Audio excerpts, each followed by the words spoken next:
Some ghost in the bar asked me to reveal which ghost was based on them, which part, which bit. I thought their question more interesting and revealing than anything I had written.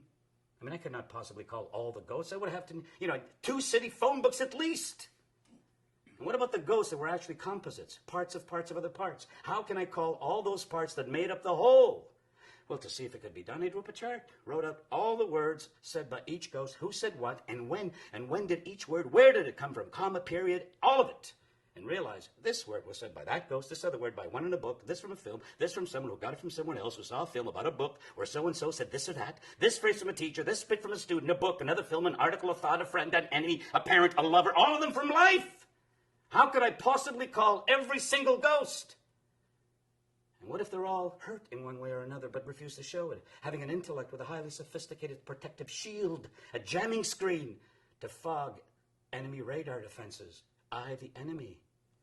What if those I called this morning I only thought I called? What if they're actually lying in large piles, strewn all over the place, burned, torched, asphyxiated, boiled dry by my firestorm bombs, 4,500 fucking tons of sadistic hell unleashed from my heart and mind, they Dresden, and I an armada of Lancaster bombers, a catastrophe, a horrendous inferno of the brightest red that lit the sky, made day of night, where I painted letter 1 in Jetstream. And then through the flames, books flying all over the place, detonating one by one from the center of the volcano where he had just stood. Oh, so he was burning, not me, I thought. Great. Shooting up like fireworks and hot coals. Definitely the must-read books. The top 100 that would have changed your fucking life. Have you bothered to read them books? But they didn't burn, and I'm thinking 9/11. That poor son of a bitch, was minding his own business, sipping coffee and looking out the window as he saw in slow motion the nose of a plane delivering to hell at 500 miles an hour, and that he didn't make it.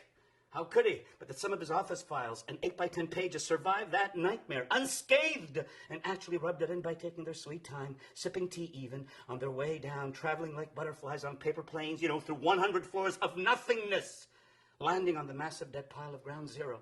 Like these books, they seem to thrive in this hell, as if the fire and burning flesh of our actor friend had given birth to them, and I was resenting them, the fucking books.